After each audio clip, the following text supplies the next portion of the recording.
Okay, hello, Eco 701. This is the last lecture, lecture 13. Okay. Chapter 4, I think there are some plastic surgery skills for you to learn as I've been mentioning how to generate the list of tables, list of figures, and I'm not going to do the demonstration here because you have to refer to the relevant videos, okay? So I'm not going to do the demonstration here. So I think I would rather focus on the two students examples on the conclusion. Okay. Christian 2014 and then Feder 2016. Okay.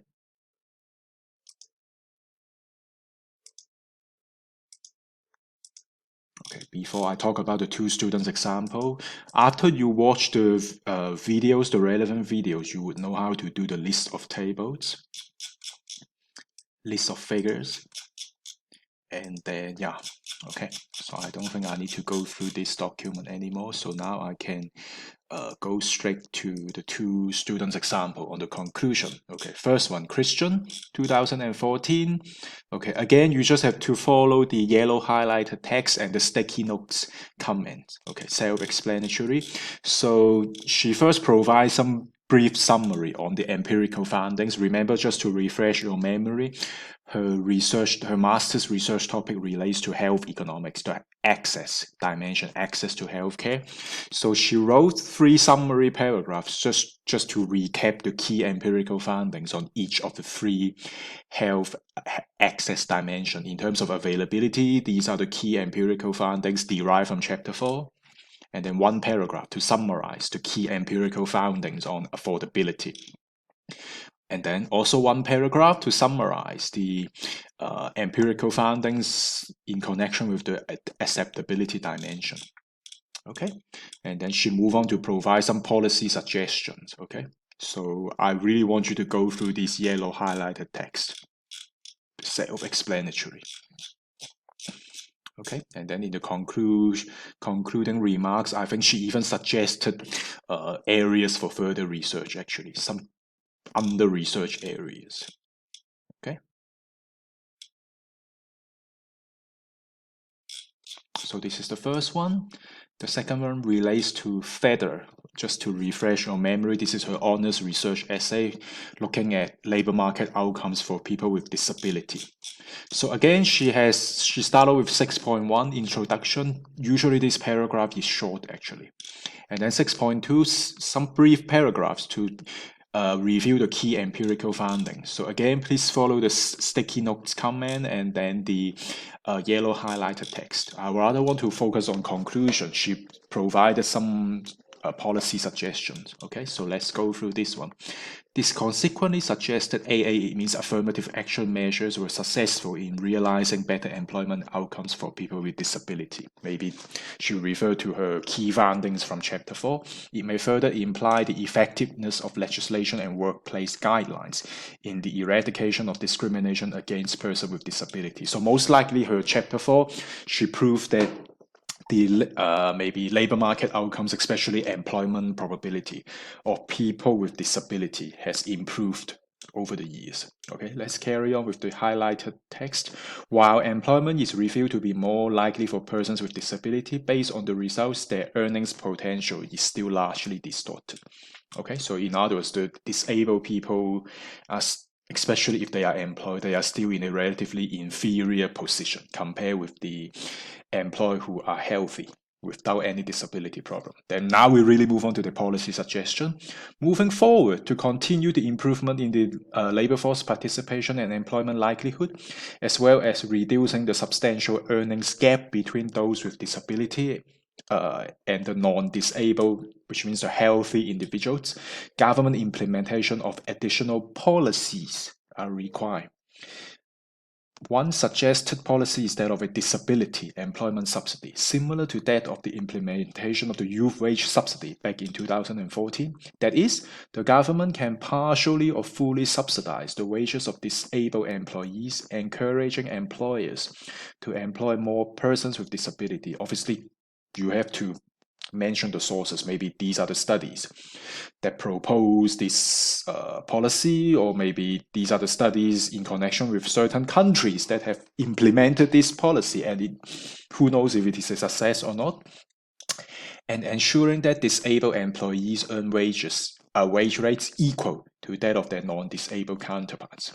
Similarly, government can offer tax incentives to firms to encourage the hiring of disabled workers, as well as to assist employers in transforming the workplace to suit disability needs. Okay, the second policy suggestion is tax incentives. Policies such as these have been implemented in these countries. Okay, Australia, Japan, Sweden, and the US. Another policy recommendation to improve labor market outcomes for people with disability this is the third policy suggestion, is to provide skills and education training opportunities, specifically for persons with disabilities and youth with disabilities. These opportunities may include skills workshops, tertiary education bursaries, learnership programs, and on-the-job training. Okay, so I hope you are happy with this example. And then you can also follow the lecture speech notes, okay? Self-explanatory. And then I think I virtually covered this Eco 701. And then the last thing, just to refresh your memory, maybe I can go back to the PowerPoint slides from the very first lecture.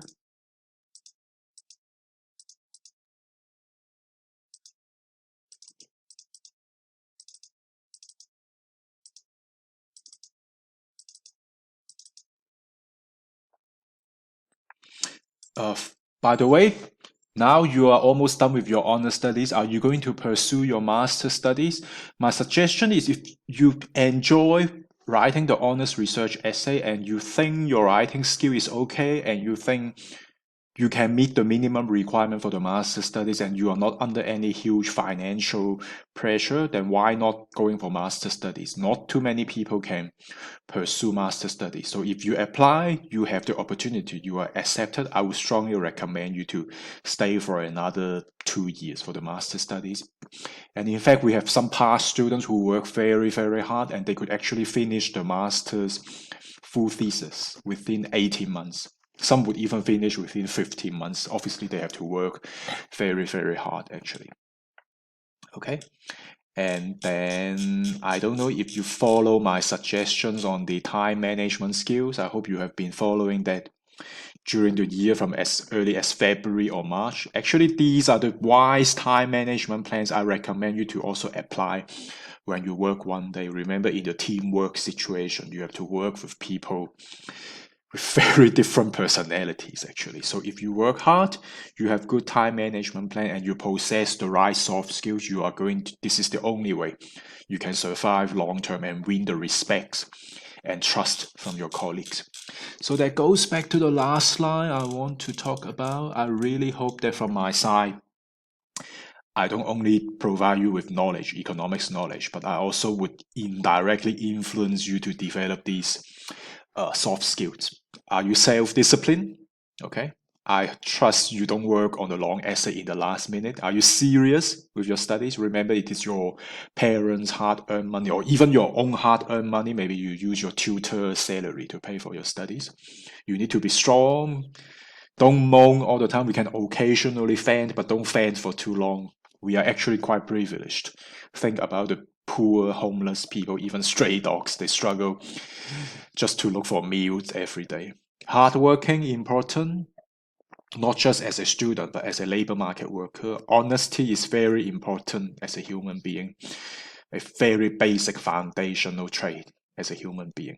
Humble, I would never encourage students to get good marks with an A symbol, but they are very arrogant.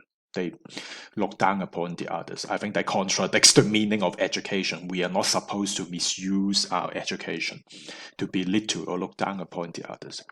You need to be independent, but of course you should also be able to work in group situation. Okay?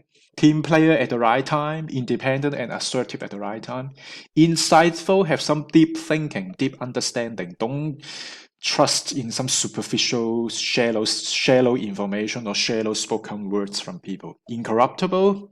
For research, don't commit research fraud. Remember the plagiarism session or the plagiarism lecture. Even in work situation, don't commit any types of fraud, white collar crime, and so forth. Proactive, you can't sit passively. You have to be proactive. Punctual, very important. Always arrive on time. Think about the impression you create if you arrive late for the interview, job interview. Be polite. This is also a very important trait as a human being. Be polite, friendly to people.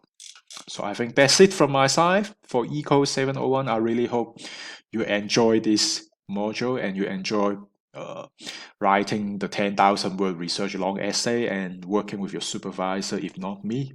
Okay, so all the best to your future. Goodbye.